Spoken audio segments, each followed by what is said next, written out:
Hello friends, welcome to third lecture of Basic Concept of Chemistry. आज आम chemistry केतेगुड़ा fundamental law विषय पढ़ा। तो आज का टाइटल होची fundamental laws of chemistry. Chemistry रे हमर पांचटा फंडामेंटल लॉ अछि। फर्स्ट होची law of conservation of mass, second होची law of definite proportion, third होची law of multiple proportion, 4 number law होची Gay Lussac law of gaseous volumes और 5 नंबर लॉ होची एवोगाड्रोस लॉ। तो फर्स्ट लॉ कौन? First law हैला law of conservation of mass. ए लॉ हमको देथिले एंटोनी लावोइसियर। ए जने फ्रेंच साइंटिस्ट थिले। एक्चुअली ए आंको कंट्रीब्यूशन केमिस्ट्री पाई बहुत तुम इंटरनेट रे जाइके सर्च करि परिबो। ये chemistry row first text book देथिले। और लावोइसियर कही वाटर हाइड्रोजेन आउ ऑक्सीजन रो तैयारी। लावोइसियर नाँ रे बहुत किछि अछि, माने तांका नाँ रे बहुत गुडे डिस्कवरी अछि। तुमे जाइके डिटेल रे ताको पढ़ी परिबो। सी कौन कहले? सी कहले मास can neither be created not destroyed.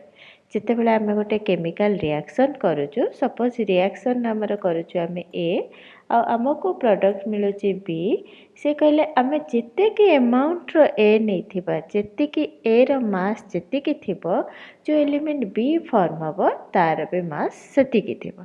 Some of mass of the reactant हबो कोन ना sum of the mass of the product सहित समान हबो। एटा हला कोन law of conservation of mass. एटा बहुत गुडे रिएक्शन करी के देखा हला जे एटा ठीक बोली प्रूव हला। हमें गोटे एग्जांपल नै जिबा। सपोज तुमको गोटे एग्जांपल दिया गला आ कुआ गला कि 1.5 ग्राम ऑफ इथेन कंप्लीटली जली गला आ केते ग्राम ऑफ कार्बन डाइऑक्साइड देला? 4.4 ग्राम ऑफ कार्बन डाइऑक्साइड देला आ 2.7 ग्राम ऑफ वाटर देला। ए जो 2 टा लिखा है इटे सब्सक्रिप्ट है के लिखा हबो हैला। So that the reaction obeys law of conservation of mass. Etah conversion हबनी, एटा हबो लॉ ऑफ कंजर्वेशन ऑफ मास। तो आमे कौन लिखिबा? इथेन लिखिले। इथेन फॉर्मूला कौन?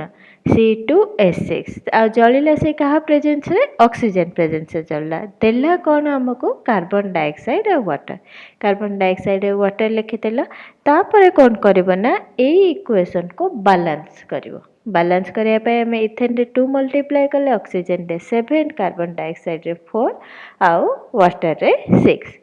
एबे तुमे जदि कार्बन रो नंबर देखिबा, हमर एठी केतेटा कार्बन अछि? 2C2 चारटा कार्बन अछि। आ राइट हैंड साइड रे केतेटा कार्बन अछि? 4C चारटा कार्बन अछि। कार्बन बैलेंस हे गेला। तापर हमें देखिबा हाइड्रोजन। तो एठी कोन अछि? 2 6 12टा हाइड्रोजन अछि। एठी कोन? 6 2 12टा हाइड्रोजन अछि। हाइड्रोजन भी बैलेंस हे गेला। तापर आछि ऑक्सीजन 7 गुणन 2 केतेटा ऑक्सीजन हला? 14टा। एठी केतेटा हला? 4 गुणन 2 8 प्लस 6 14टा हे गेला। तो हमको कौन प्रूव करिया कहुई? मास ऑफ द रिएक्टेंट आउ मास ऑफ द प्रोडक्ट समान हबो बोले। प्रोडक्ट रो मास तो हमको दिया है जाइए, कार्बन डाइऑक्साइड दिया है केते 4.4 ग्राम। हमको वाटर केते दिया है 2.7 ग्राम। केते इथेन हमें नहींचु 1.5 ग्राम। किंतु हमको मास कहार दिया है नी? मास ऑक्सीजन रा दिया है नी। तो ये ऑक्सीजन रा मास टा को हमको काढ़ीबा को हबो। ऑक्सीजन रा मास हमें केमती काढ़ीबा? हमें एठी जानिचु 2 मोल, ये जो 2 लिखा है ता माने 2 मोल इथेन हमर रिएक्ट करछि का सहित? 7 मोल ऑक्सीजन सहित रिएक्ट करछि। तो हमको कौन करिया को हबो? हमको number of moles of ethane काढ़िया को हबो।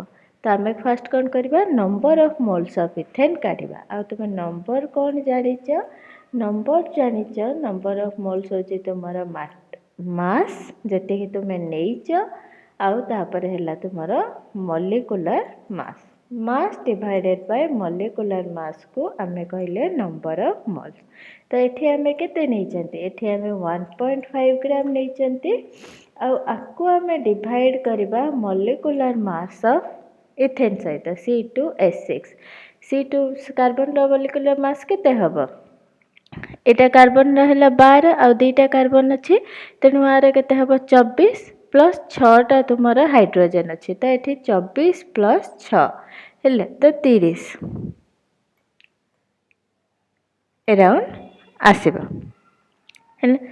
जोटा तुमको दब 0.05 बुझिपार number of moles of ethane है 0.05 जदि आमर 2 मोल ऑफ इथेन रिएक्ट करुचे 7 मोल ऑफ ऑक्सीजन सहित ताले गोटे मोल ऑफ इथेन रिएक्ट करिवो कोन 7/2 मोल सहित बुझिल 2 मोल ऑफ इथेन रिएक्ट करुचे 7 मोल ऑक्सीजन सहित आमर गोटे मोल इथेन रिएक्ट करिवो 7/2 मोल ऑक्सीजन सहित 0.05 मोल कहा सहित करिवो ना 7/2 इंटू 0.05 जोटा कि आमर हम ऑलमोस्ट 7/40 मोल ऑफ ऑक्सीजन सहित ये रिएक्ट करिवो 7/40 मोल ऑफ ऑक्सीजन केते ग्राम आमे कौन जानिचु number of moles is equal to mass by molecular mass एते के जानिला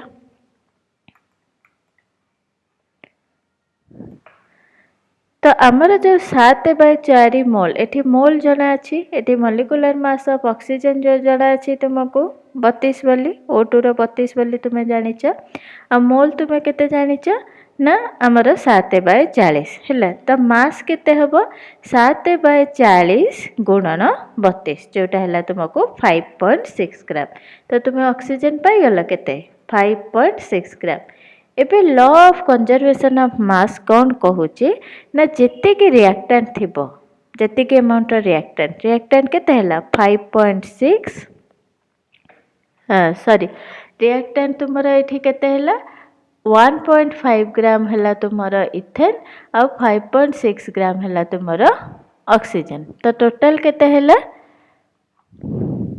7.1 ग्राम हैला मास ऑफ प्रोडक्ट केते हैला 4.4 प्लस 2.7 4.4 2.7 केते हैला तुमरा सेही 7.1 ग्राम तो तुम्हें कौन जानिया चाहिए गोटे केमिकल रिएक्शन रे कंजर्वेशन ऑफ मास एठी मु बोलले कन्वर्स लिखि देछि एटा लिखिबो कंजर्वेशन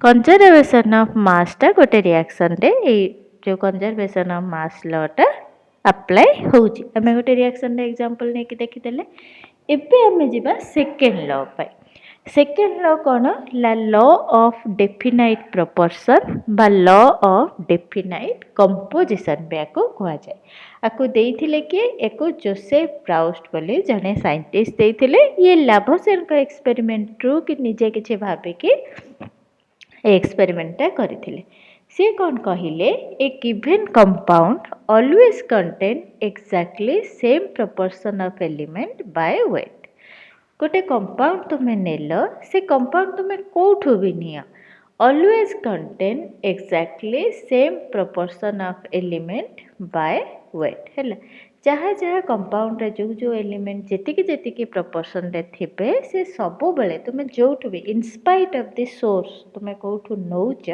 सेटा सब बेले मेंटेन करबो एग्जांपल नबा तुम्हें पानी नेल पानी तुम्हें तुम्हें बादलू पानी निके आस कि लेक रु नियो कि रिभर रु नियो कि कूअरु नियो कि किसी गोटे ग्राउंड रे माटी खोलिकी नियो जोठू भी तुम्हें पानी नब सेटा पानी रो केमिकल फॉर्मूला हबो कोन वाटर दीटा एठी हाइड्रोजन रहइबो गोटे एठी ऑक्सीजन रहइबो बुझिल ये कौन कहते a given compound always contain exactly same proportion of element by weight तो आमर गिवन कंपाउंड पानी तुम्हें जोठू भी नियो से तुमर हाइड्रोजन आउ ऑक्सीजन रो वेटटा सब बेले एका रहिबो सब बेले ये H2O फॉर्मूला रे रहइबो दीटा हाइड्रोजन रहइबो गोटे ऑक्सीजन रहइबो बुझी पाल बहुत सिंपल ल तो एथिपाई जोसेफ प्रूस्ट कौन करथिले ना से गोटे କ୍ୟାଲସିୟମ କାର୍ବୋନେଟ୍ ବୋଲି ଗୋଟେ କମ୍ପାଉଣ୍ଡ ସିନ୍ଥେସିସ୍ କରିଥିଲେ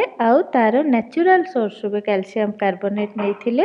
ତାକୁ ନେଇକି ସିଏ କ'ଣ ଦେଖିଲେ କ୍ୟାଲସିୟମ କାର୍ବୋନ ଆଉ ଅକ୍ସିଜେନ୍ ସେ ଯେଉଁଟା ସିନ୍ଥେସାଇଜ୍ କରିଛନ୍ତି ଆଉ ଯେଉଁଟା ସେ ନେଇଛନ୍ତି ନେଚରରୁ ଦୁଇଟାରେ କାର୍ବନ ଆମର ଅକ୍ସିଜେନ୍ କ୍ୟାଲସିୟମ ତାର ଯେଉଁ ରେସିଓ ୱେଟ୍ଟା ସମାନ ରହିଲା। ତ ସେଇଠୁ ସେ ଏଇ ଲଟା ଦେଇଥିଲେ। ଏବେ ଆମେ ଯିବା ଥାର୍ଡ଼ ଲକୁ।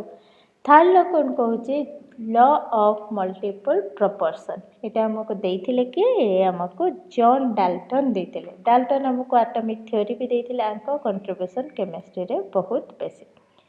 ये कौन कहले ना when two elements combine with each other to form more than one compound. Two element hydrogen oxygen neo nitrogen oxygen neo carbon oxygen neo जिते बेले दीटा कंपाउंड दीटा एलिमेंट कंबाइन करती परस्पर सहित किंतु से माने डिफरेंट कंपाउंड फॉर्म करती more than one compound form करती the weight of one element that combined with a fixed weight of other are in a ratio of small whole number. तांकर ये जिनसटा को आमे देखि नबा सपोज आमे नबा कार्बन आउ ऑक्सीजन कार्बन ऑक्सीजन रिएक्ट करिके हमको देले कोन कार्बन मोनोऑक्साइड भी देले कार्बन डाइऑक्साइड भी देले। तो डाल्टन कोन कहिले weight of one element that combine with a fixed weight of other are in a ratio of small whole number. तो एटारे फिक्स्ड किए रहिला फिक्स्ड रहिला हमारा कार्बन फिक्स्ड रहिला। तो वेट ऑफ सेई एलिमेंट तार माने आमे कहार वेट कंसीडर करबा ऑक्सीजन रो वेट कंसीडर करबा that combined with fixed weight of other element जोटा कि फिक्स्ड वेट ऑफ कार्बन सहित कंबाइन कला। तो ये ऑक्सीजन रो वेट डिफरेंट जो तुमरा कंपाउंड फॉर्म हेतिबो सेथिरे गोटे होल नंबर रेशियो रे रहइबो हैला। एठी जदि तुमे देखिबो एठी तुमरा केते होची 1.33 होची आ कार्बन डाइऑक्साइड रे केते होची 2.66 एठी 1:2 नुहे 1.33 is to 2.66 माने एटा 1:2। तो एमानकर रेशियो गोटे होल नंबर रेशियो आसिला एटा 1 एटा 2 एटा आसलानी 1.15 2.13 एमती आसिलानी गोटे होल नंबर रे आसिला। तो यहाँ को लॉ ऑफ मल्टीपल प्रपोर्शन कहीं कहगला ना ये दीटा एलिमेंट मल्टीपल प्रोडक्ट फॉर्म करछंती आ से माने गोटे रेशियो मेंटेन करछंती। एबे हम जानिबा फोर्थ फंडामेंटल लॉ विषय जोटा कि आमको देइथिले गेलुसाक।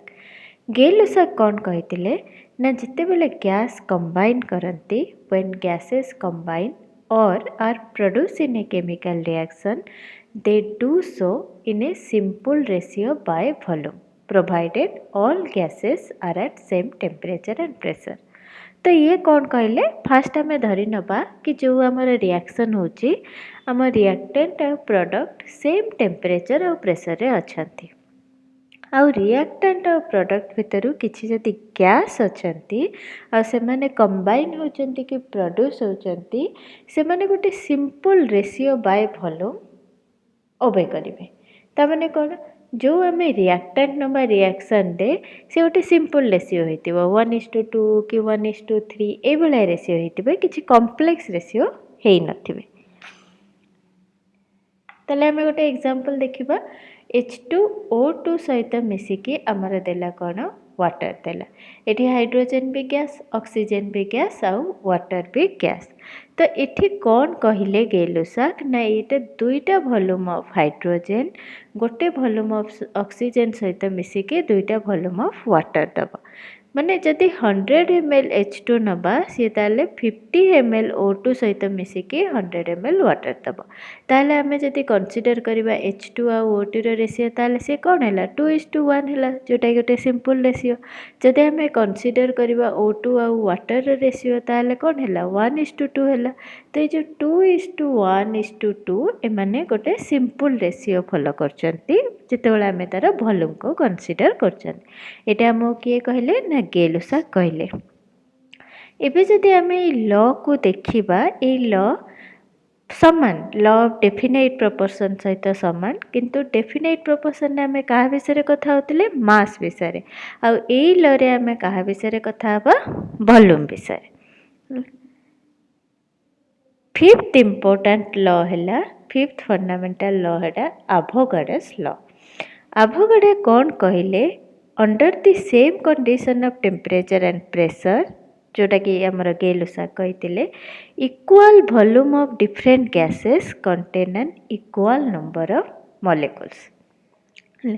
इटा गोटे बहुत इम्पोर्टेंट ल, कहीं डाल्टन एमाने जो माने सब थिले आंक पूर्वर जो माने ल दउथिले से कौन कहूतिले, सी माने कहूतिले कि हमर जेतेबेले भी गोटे मॉलिक्यूल फॉर्म होचे सबले हेटेरो एटम रु हबो, माने वाटर फॉर्म होई परिबो, कहीं वाटर रे एच और ओ अछि, माने किछि गोटे हेटेरो एटम थिबा दरकार। किंतु होमो एटम माने गोटे एटम रो सपोज एच हाइड्रोजन एटम नौच H2 फॉर्म हो पारिबो नाही, ऑक्सीजन O2 फॉर्म करि पारिबो नाही। ए कांसेप्ट एक्जिस्ट करूतिला एवोगाड्रो तांको ल दबा आगुरु।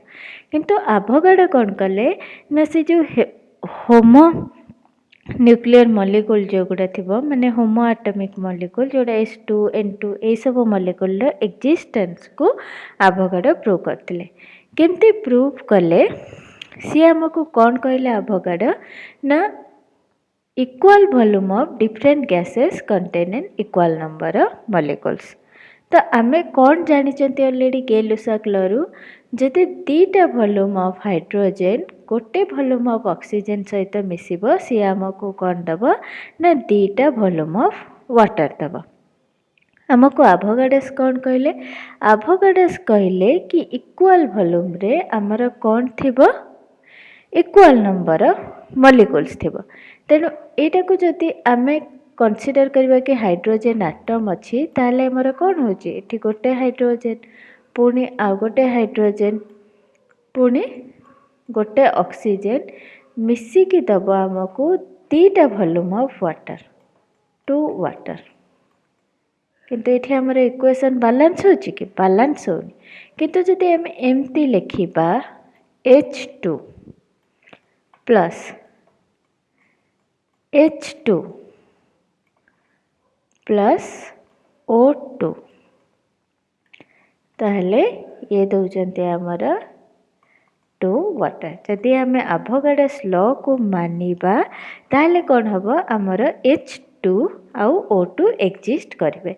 नहले डाल्टन को थियोरी को देखिले हमर H2 आउ O2 एक्जिस्ट करू नथिले, से माने हाइड्रोजन आउ ऑक्सीजन एटम हिके एक्जिस्ट करथिले, कहिना से मानु नथिले एई भलिया कांसेप्ट कि H2 O2 N2 ए सब फॉर्म हो पारिबो बोली कि सिमिलर एलिमेंट परस्पर सहित कंबाइन होके किसी मॉलिक्यूल फॉर्म हे बोली मानु नथिले। किंतु एवोगाड्रो ए कांसेप्ट को ब्रेक कले। एवोगाड्रोस को इनिशियली बहुत माने अपोजिशन मिली, किंतु एबे हमें जानू जे एवोगाड्रोस हमको जहाँ कहितिले होमोन्यूक्लियर माने molecules from the same atom form हो पारिबो बोली सेटा कंप्लीटली सत। एबे एटा हमें डेली लाइफ रे भी रियलाइज करूछु। तो आज एतिकी। तो ये लेक्चर रे हमें कौन जानले, सब फंडामेंटल लॉज ऑफ केमिस्ट्री विषय हमें ये लेक्चर रे जानिगले। नेक्स्ट लेक्चर रे हमें डाल्टन एटॉमिक थ्योरी पढ़िबा, आउ एटम विषय रे नेक्स्ट लेक्चर रे बहुत कथा जानिबा। आज एतिकी, बाय बाय।